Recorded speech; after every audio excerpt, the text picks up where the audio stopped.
Mashtrimet online nuk ndalen. Qytetari paralajmëron për linçe të rrejshme. Mashtrimet online që synojnë të vjedhin të dhënat personale e ato të kartelave bankare nuk kanë të ndalur. Fenomen ky i cili po bëhet gjithnjë e më i shpesh në vendin tonë. Së fundmi, një mashtrim i tillë u mundu me u arrit përmes shfrytëzimit të emrit të platformës së shitblerjes merrjep.com.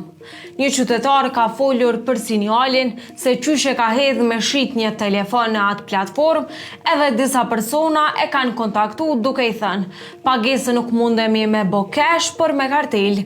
Ja kanë dërgu një link, edhe në atë link, pasi qytetari i ka jep të gjitha të dhënat, e ka po që linku është i rrejshëm. Ja se çfarë ka thënë qytetari për sinjalin. Jo, se ku më raportoj për sinjal. Pse?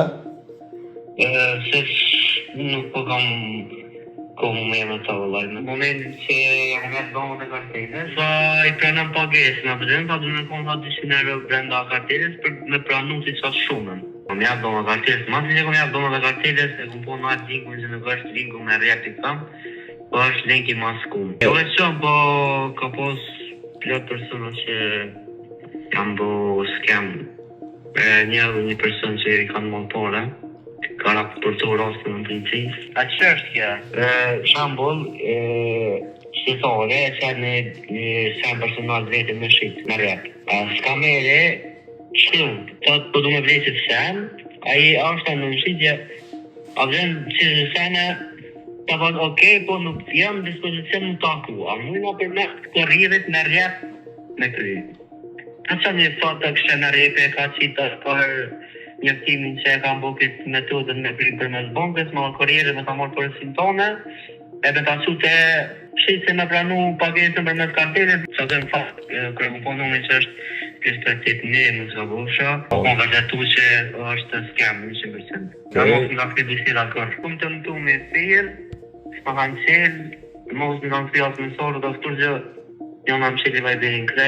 Sinjali gjithashtu ka kontaktuar edhe me faqen zyrtare të Merrjep, të cilët bën me dije se janë duke u bërë disa raportime për faqe të rreme, duke shfrytzuar emrin e tyre dhe se ato raste i kanë paraqitur në polici. Merrjepi nuk funksionon në atë mënyrë, por është qartë për mashtrim.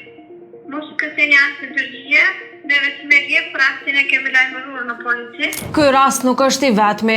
Pak kohë më parë, qarkullonin edhe shumë mesazhe mashtruese, si për gjoba trafiku, nga kec apo posta, që gjithashtu kërkanin të dhëna personale, e që edhe policia u kishte kërkuar vazhdimisht qytetarëve që të mos i shpërndajnë të dhëna sensitive në linçe të tilla.